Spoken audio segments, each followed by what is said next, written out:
Salut, aujourd'hui, 3 erreurs à ne pas faire pour bien commencer ton stage. Le but de cette vidéo, c'est de vous aider à faire le meilleur stage possible. En ne faisant pas ces 3 erreurs, vous aurez un meilleur stage, c'est-à-dire que vous serez plus apprécié, vous aurez des meilleurs résultats et potentiellement vous aurez plus de chances de vous faire embaucher par l'entreprise qui vous intéresse et dans laquelle vous faites votre stage. Ce qu'on va faire, c'est qu'on va raconter des vraies histoires, c'est-à-dire des anecdotes qui me sont soit arrivées à moi, soit à d'autres personnes avec qui j'ai travaillé pour que vous puissiez en apprendre quelque chose, que vous ne fassiez pas les mêmes erreurs afin que vous fassiez un meilleur stage. Pour ceux qui ne me connaissent pas encore, je m'appelle Thomas, je suis ingénieur et j'aide les autres ingénieurs à trouver du travail. En l'occurrence, ici, les étudiants à trouver des bons stages, à faire un bon début pour avoir un bon début de carrière.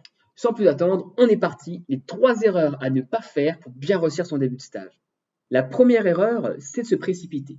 Je me rappelle de mon premier stage. Je suis arrivé chez General Electric et la première chose qui s'est passée dans la journée, c'est qu'on m'a donné mon ordinateur, un téléphone et surtout une pile de documentation à lire sur qu'est-ce que c'est que l'entreprise, qu'est-ce qu'elle vend, où est le business. Vous avez racheté un business l'année d'avant avec 15 business units, donc 15 départements partout dans le monde. C'était comprendre tout ce qui se passait.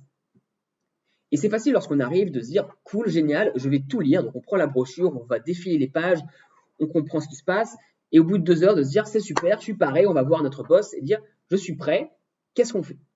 Alors bien sûr, dans l'intermédiaire, le boss, le manager vous a présenté à l'équipe, donc ça dure une demi-journée, au RH, aux collègues, on a été voir où est la cantine, on a fait la pause café, très bien. Mais en général, en début d'après-midi, la première journée, on n'a plus grand-chose à faire à part lire des documents.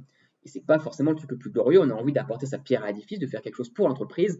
Donc lire des documents, ça va un temps, mais combien de temps est-ce qu'on le fait?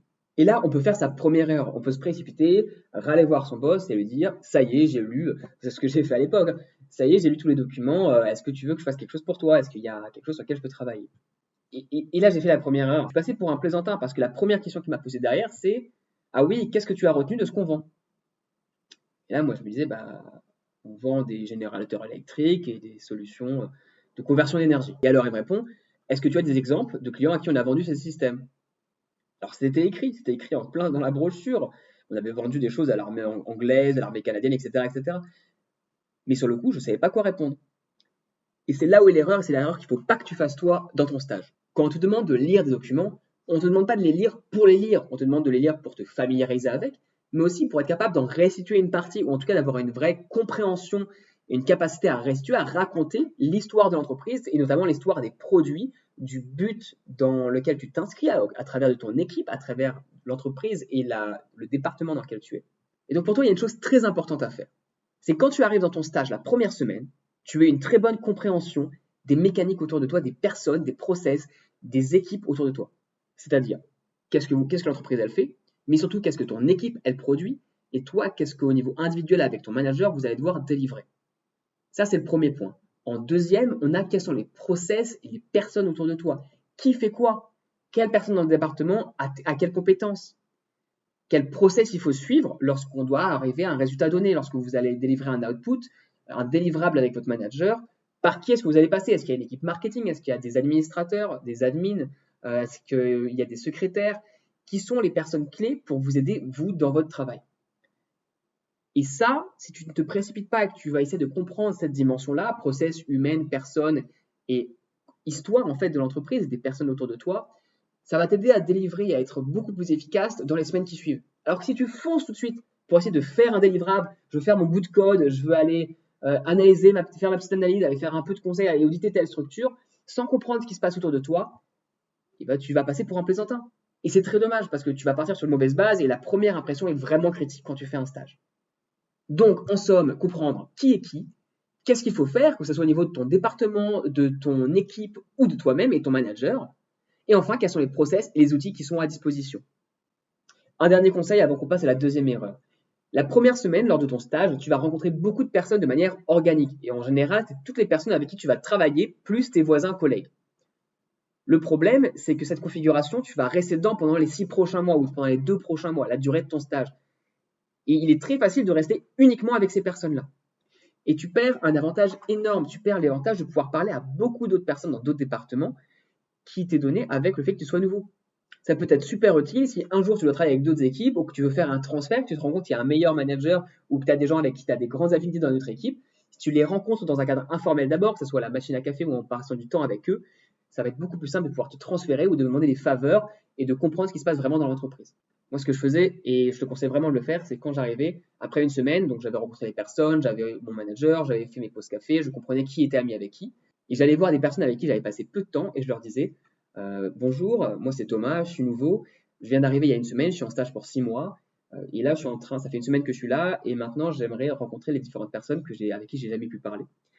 Est-ce qu'on pourrait prendre un café ensemble ou est-ce qu'on pourrait déjeuner ensemble? Ça m'intéresserait de savoir ce que tu fais, dans quelle équipe tu es et comment est-ce que toi tu travailles avec les autres personnes ici. Je sais qu'on n'a pas forcément encore eu l'occasion de se croiser, on n'a pas eu encore l'occasion de travailler ensemble. Je ne sais pas si on va travailler, mais en tout cas, moi, ça m'intéresse de vraiment comprendre ce qui se passe ici. Et vu que tu es là, j'aimerais vraiment savoir ce que tu fais et en apprendre un peu plus.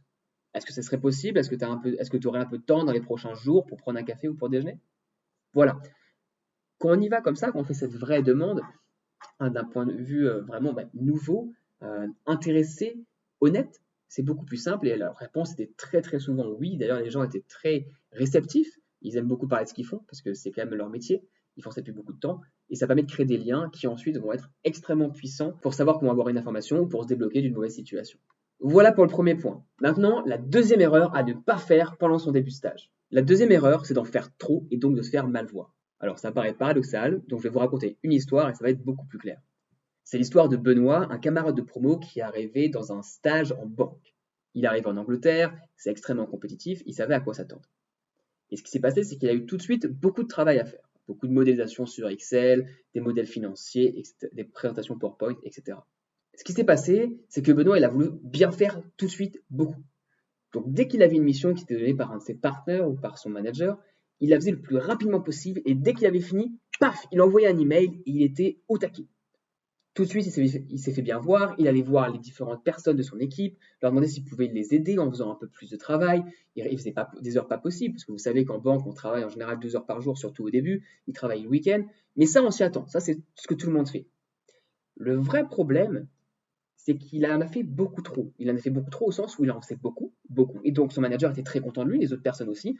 Il lui donnait de plus en plus de travail. Et jusqu'à là, on peut se dire, super, il fait plein de travail, il va pouvoir avoir une offre à la fin. Mais avant d'arriver à la fin, il s'est fait avoir. Sur ce stage de césure qui dure 6 mois, au bout de 3 mois, il s'est fait avoir. Il commençait à avoir tellement de travail qu'il est en train de tomber derrière. Même en travaillant 12 heures par jour et le week-end, il n'arrivait pas à suivre. Et le mois qui a suivi pour lui a été horrible. Il dormait quasiment plus, il faisait des heures pas possibles, il n'avait plus aucune vie sociale, il n'arrivait pas à gérer, il n'arrivait même plus à faire son sport, il allait courir tous les 2 jours avant, il n'y arrivait même plus, il n'arrivait plus à rien faire. Il a presque fait un burn-out, ça s'est vu dans son travail, ses managers ont vu qu'il commençait à moins performer, et donc ils ont commencé à lui donner moins de travail. Enfin, en tout cas, plus toutes ces tâches supplémentaires, parce que déjà il était en train de tomber derrière, donc on n'allait pas lui en redonner encore plus. Ils ont préféré dispatcher ça sur d'autres stagiaires. Au final, le stage est relativement bien fini, mais il n'avait plus du tout l'impression d'être un performeur, un top performeur, il n'était plus l'un des meilleurs du tout, et les gens avaient plutôt l'impression qu'il avait craqué sous la pression, même s'il a continué à travailler, à délivrer ce qu'il fallait, il était presque tout le temps un peu en retard, quelques heures, et c'était pas du tout quelque chose qui fait une bonne impression, et donc il n'a pas eu d'offre derrière. Bon, il a continué à travailler en banque en faisant un autre stage ailleurs, il a très bien vendu, très bien pour lui, mais sur ce stage-là, au final, malgré le fait d'avoir fait un super départ, il s'est planté au milieu du stage et derrière, il n'a pas réussi à rattraper ça. D'ailleurs, c'est fini. Une fois qu'on a un stage et qu'on se plante, c'est trop tard. La leçon de cette histoire, pour toi, c'est de se dire comment faire pour ne pas se planter au milieu. Et l'astuce que je te donne, en fait, c'est de prendre un peu de temps avant de rendre ce que tu dois faire. Quand tu finis une modélisation sur Excel ou que tu finis un PowerPoint, au lieu de l'envoyer tout de suite à ton manager, tu attends une demi-heure de plus, 1 heure de plus. Alors bien sûr, si tu as une deadline urgence, tu le fais.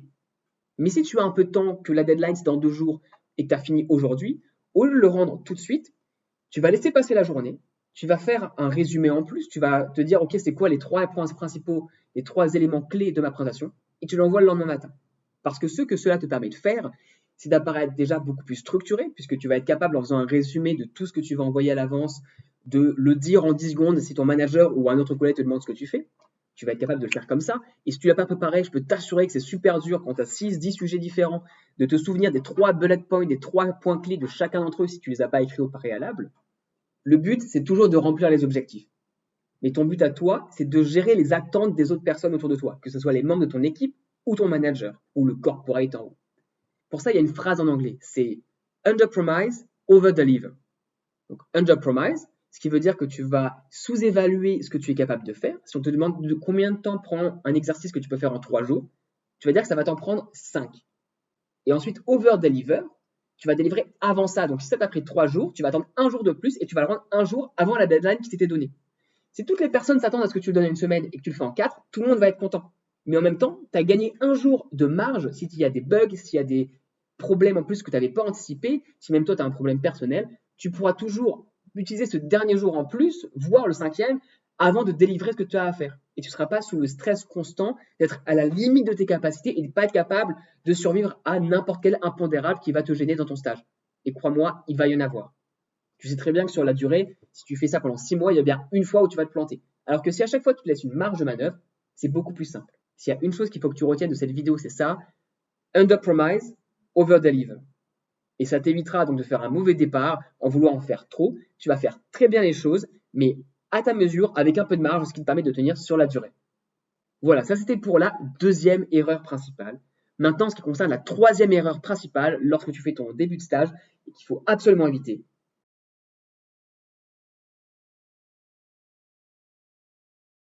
Bon, déjà, pour commencer, de ne pas se faire exploiter, c'est pas possible dans certains domaines. Si tu fais du travail ou un stage en banque d'affaires ou en conseil en strat ou dans des domaines de finance à très très haut niveau, c'est mort, tu vas te faire exploiter, c'est normal, c'est le jeu. Mais en dehors de ces domaines dans lesquels vous savez à quoi vous attendre si vous y allez, il y a plein d'autres domaines comme l'industrie, la tech, où ce n'est pas le cas. Le but, ce n'est pas de travailler 12 heures par jour et le week-end. Donc, comment faire pour faire un bon stage, montrer qu'on en a envie d'intégrer l'entreprise, qu'on a envie de réussir, qu'on a envie de faire des choses bien, de bien délivrer, tout en ne se faisant pas exploiter au fur et à mesure. Commençons par une histoire. Claire est arrivée en VIE chez Bouygues 1 an après que j'ai commencé à travailler chez eux. Donc, c'était à peu près en 2016-2017. Claire travaillait dans l'équipe de cost control, c'est-à-dire qu'elle faisait pas mal de contrôle financier, de contrôle comptable. Alors j'ai changé son prénom, bien entendu, pour pas qu'on puisse savoir qui c'est. Il n'y a pas tant de VIE que ça à Bouygues en Australie à cette période. Claire a envie de faire une bonne impression. C'est une bosseuse, elle arrive, elle fait ses horaires. En plus, en cost control, en général, il y a beaucoup de travail, notamment au début du mois. Et les mois passent et Claire, en tant que VIE, a le droit à 6 semaines de vacances. Et la question, ça va être de comment est-ce qu'elle va les poser. En Australie, on a 4 semaines, donc ça fait 2 semaines de plus que tous les autres. Elle fait des vacances avec les Australiens, ce qui fait qu'elle va partir à peu près en même temps qu'eux, et au bout de 8 à 10 mois, elle a posé 4 semaines. Il lui reste donc 2 semaines à poser, mais il ne reste que 2 mois de VIE. Alors les VIE en Australie, c'est 1 an renouvelable une fois, mais les vacances ne sont pas reconductibles par défaut. Donc il faut les prendre, ou alors avoir un accord avec l'entreprise. Et le problème qu'elle a eu, c'est que les 2 mois dans lesquels elle voulait partir en vacances une semaine et une semaine, et qu'elle n'avait pas donné à l'avance ses vacances, c'était 2 mois qui étaient critiques. C'était 2 mois qui étaient critiques pour le projet, et donc il y avait beaucoup de boulot, surtout en cost control, parce que tout ce qui est financier et qui remonte, lorsqu'il y a une grosse pression politique, c'est sur cet endroit-là que ça va se focaliser. Donc Claire a beaucoup de travail et ne peut pas prendre ses vacances. Elle commence à vouloir parler avec ses managers, mais ses managers ronchonnent, il y a beaucoup de travail, tout le monde en prend pour son grade. Il n'y en a pas un qui va aller ailleurs, il va aller bronzer à Bali, pendant que tout le monde cravache dur. Dans ce genre de situation, il est facile d'accepter le fait que, ah bah oui, l'entreprise a beaucoup de travail, c'est pour le projet, c'est pour le futur, je ne vais pas prendre mes 2 semaines de vacances. Mais ce n'est pas le but. Si vous avez des semaines de vacances, quoi qu'on en dise, quoi que le RH ou l'entreprise vous dit, vous avez le droit de les prendre. C'est votre droit, prenez-les. Si elle ne les avait pas pris à ce moment-là, ils auraient pu lui dire ils auraient pu lui enlever. Et en fait, l'entreprise gagne de l'argent sur votre dos. C'est un exemple d'exploitation. Les autres exploitations, c'est de ne pas vous payer les heures supplémentaires, ce qui ne s'était pas payé de toute façon, parce que c'était inclus dans le contrat. Le but, ce n'était pas de faire des heures supplémentaires à foison et de ne pas être payé. Le but, c'est pas de ne pas prendre ces jours de congé et de ne pas être payé pour ça non plus. Déjà, qu'en stage ou en VIE, vous ne gagnez pas beaucoup. Alors, les VIE, c'est discutable, mais en stage, on ne gagne pas beaucoup en général. Ce n'est pas le moment de se faire exploiter. La conclusion sur ce point-là, et après, je vous raconte la fin de l'histoire pour Claire. La conclusion, c'est que le but d'un stage, c'est de se former. L'argent n'est pas la priorité, parce que de toute façon, vous n'en gagnez pas beaucoup. Et les vacances, c'est un plus, c'est bien, mais le but, c'est pas ça. Vous n'allez pas vous souvenir des vacances que vous avez fait pendant votre stage, mais bien du stage en lui-même.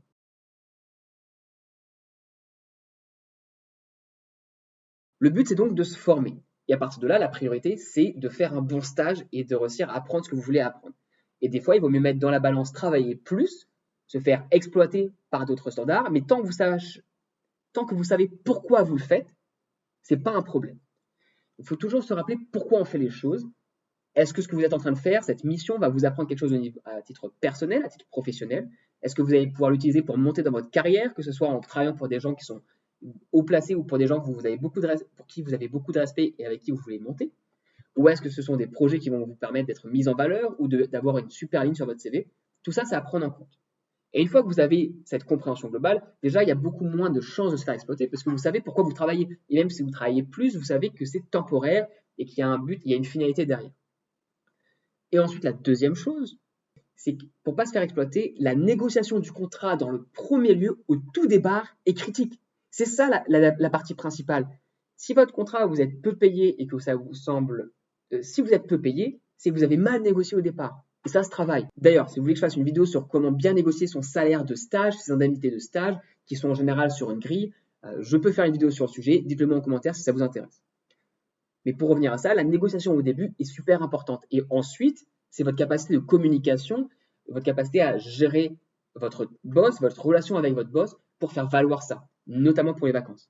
Et pour finir avec l'histoire de Claire, alors elle a eu beaucoup de mal, elle était assez introvertie, donc on l'a beaucoup coachée à ce moment-là. Elle avait eu pas mal de potes VIE et des gens comme moi qui avaient un peu plus d'expérience dans l'entreprise, mais qui étaient toujours jeunes, donc proches d'elle, à qui elle pouvait se confier.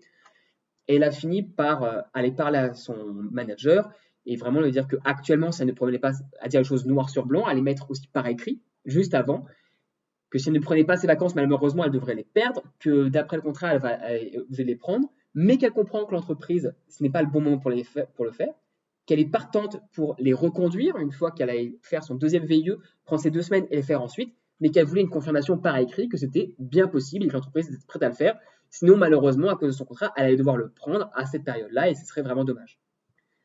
Alors, le manager préférait avoir cette voie de sortie, en fait, cette voie de secours, où il a dit, bon, d'accord, ok, on va reconduire tes congés, même si au départ, il ne voulait pas le faire, pour qu'elle puisse travailler pendant ces 2 mois-là. Et donc là, c'était vraiment le contrat, puis la communication, la capacité à gérer ce manager. Donc au final, pour ne pas se faire exploiter, c'est l'attitude, comprendre pourquoi vous faites les choses, en quoi ça peut vous aider dans votre carrière, aussi bien soit dans le stage en lui-même que pour le futur, sur les compétences que vous pouvez apprendre, sur la position dans laquelle ça vous met ou dans les éléments que vous pouvez mettre sur votre CV ensuite. Et ensuite, deuxième point, pour ne pas se faire exploiter, il faut vraiment réussir sa négociation de contrat au début, que ce soit pour les vacances, les indemnités ou d'autres parties. Voilà ce qui conclut cette vidéo sur les 3 erreurs à n'absolument pas faire dans son début de stage. Si vous avez aimé, je vous laisse mettre un pouce bleu parce que ça aide vraiment pour les algorithmes YouTube. Si vous avez des questions, n'hésitez pas à les mettre en commentaire. Je lis tout ce que vous écrivez avec grande attention et j'y réponds. C'est l'avantage d'être toujours sur une petite chaîne. Si vous voulez me supporter, j'ai créé un Tipeee. Je remercie d'ailleurs les 2 premières personnes qui sont mes supporters et ça fait très chaud au cœur. Et pour le reste, à très bientôt.